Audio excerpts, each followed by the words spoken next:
வணக்கம். ஸ்ரீ பாப்பத்தியம்மன் ஜோதிடம். இன்னைக்கு என்ன டாபிக் பார்க்க போகிறோன்னா, செவ்வாய் தோஷத்தை பற்றி பார்க்க போகிறோம். செவ்வாய் தோஷம் அப்படின்னா என்ன, யாருக்கு பாதிப்பு ஏற்படுத்தும், யாருக்கு பாதிப்பு ஏற்படுத்துதுன்னு சொல்லி பார்க்க போகிறோம். இது வந்து ராசி கட்டம்.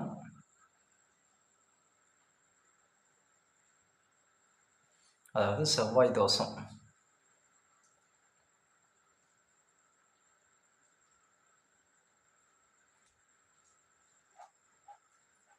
அதாவது உங்கள் லக்கணம் அல்லது ராசிக்கு, லக்கணம் அல்லது ராசி 2, 4, 7, 8, 12. அதாவது இந்த உங்கள் லக்கணம் அல்லது ராசிக்கு 2ஆம் வீடு, 4ஆம் வீடு, 7ஆம் வீடு, 8ஆம் வீடு, 12ஆம் வீடு, இந்த ஸ்தானத்தில் இருந்தாவே செவ்வாய் தோஷம் இருக்குன்னு சொல்லுவாங்க. செவ்வாய் தோஷம் இந்த 4 ஸ்தானத்தில் இருந்துச்சுன்னா செவ்வாய் தோஷம்னு சொல்லுவாங்க.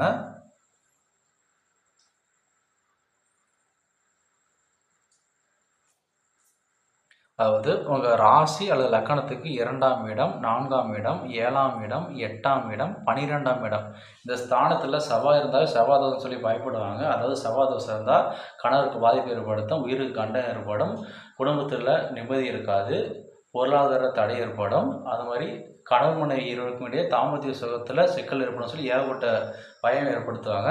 இது போன்ற அமைப்பு வந்து எல்லாத்துக்கும் செவ்வாய் தோஷம் கெடுபலன்களை ஏற்படுத்தாது. அதுக்கு ஏகப்பட்ட விதிவிலக்கும் இருக்குது. அது என்ன சொல்லி பார்க்கும்போது, அதாவது லக்கணத்துக்கு 2ஆம் இடத்துல செவ்வாய், 4ஆம் இடத்துல செவ்வாய், 7ல் செவ்வாய், 8ஆம் இடத்துல செவ்வாய் மற்றும் 12ஆம் இடத்துல செவ்வாய், இந்த இடத்துல இருந்தால் தான் செவ்வாய் தோஷம் இருக்குன்னு சொல்லுவாங்க. அதாவது செவ்வாயுடன் சுபகிரகம் தொடர்பு விட்டு இருந்துச்சுன்னா, அதாவது குரு, அதாவது செவ்வாய் வந்து குரு, சுக்கிரன், வளர்பிறை சந்திரன்,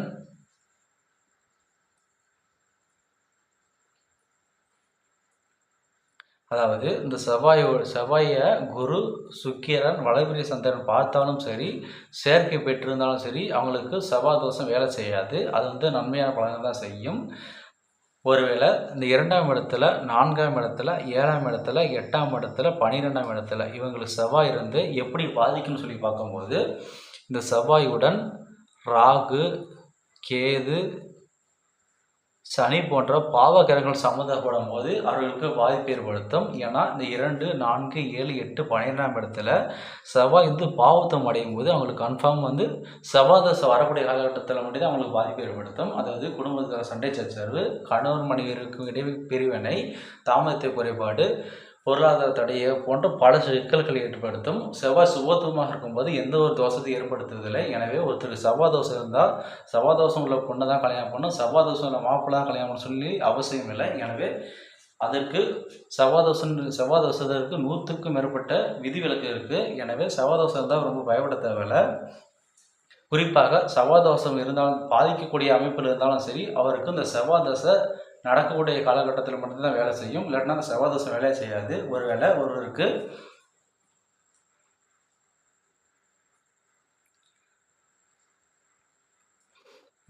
மகர லக்கணம் வச்சுக்கோங்க, அவருக்கு லக்கணத்துக்கு 2ஆம் இடத்துல செவ்வாய் இருக்குன்னு வச்சுக்கோங்க.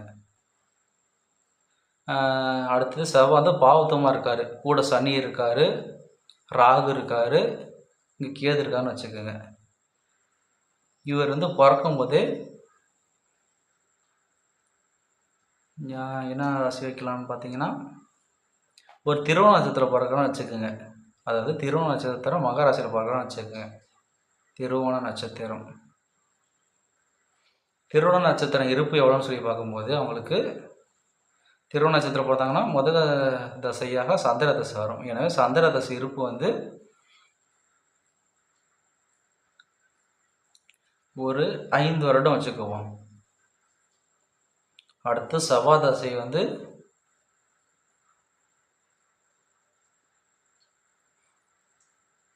செவ்வாய் தசை வந்து 7 வருடம்.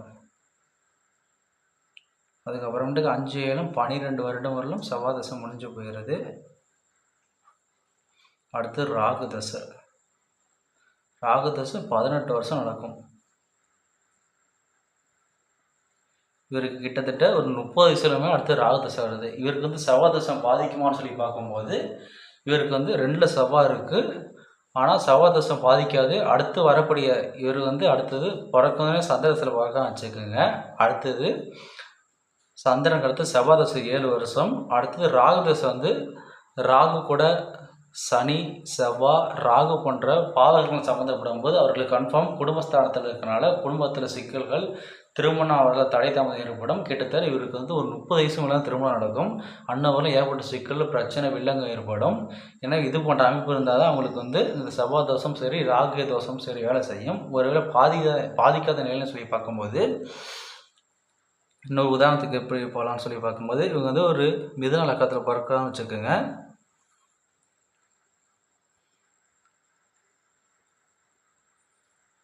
7ஆம் இடத்துல செவ்வாய் இருக்குன்னு வச்சுக்குவோம்.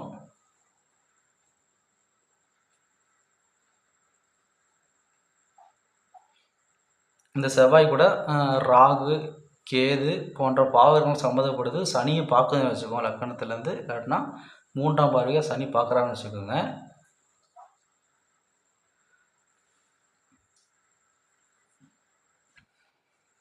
இவர் பிறந்தது வந்து மிருகசீரிட நட்சத்திரம்னு வச்சுக்கோங்க.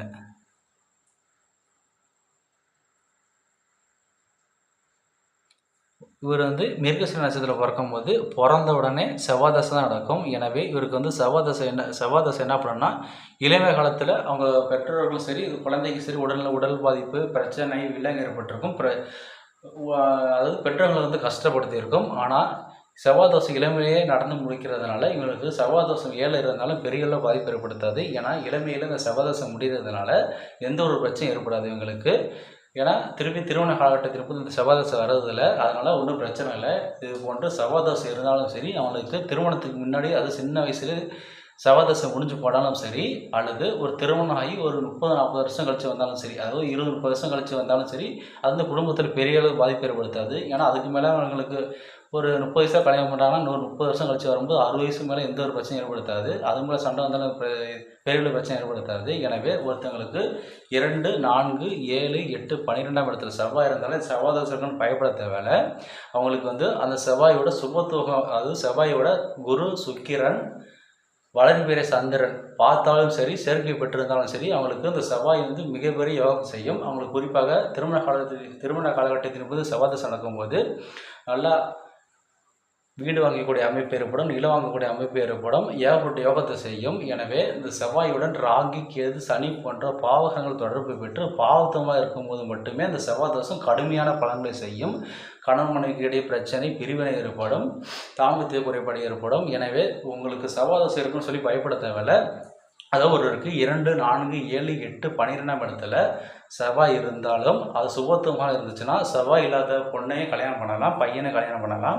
செவ்வாய் தோஷம் உள்ள பையனை தான் கல்யாணம் பண்ணணும், செவ்வாய் தோஷம் உள்ள பொண்ணை தான் கல்யாணம் பண்ணி சொல்லி பார்த்தா உங்களுக்கு திருமணம் நடக்காது. எனவே இது போன்ற ஆண்குள்ளர்கள் வந்து பயப்பட தேவையில்லை.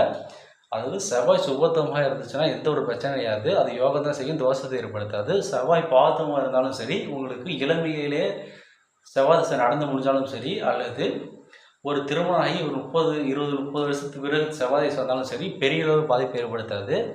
எனக்கு ஓகே, இந்த வீடியோ உங்களுக்கு புரிஞ்சிருக்குன்னு நினைக்கிறேன். செவ்வாய் தசை பற்றி இந்த வீடியோ பிடிச்சிருந்துச்சுன்னா like and share and subscribe பண்ணுங்கள்.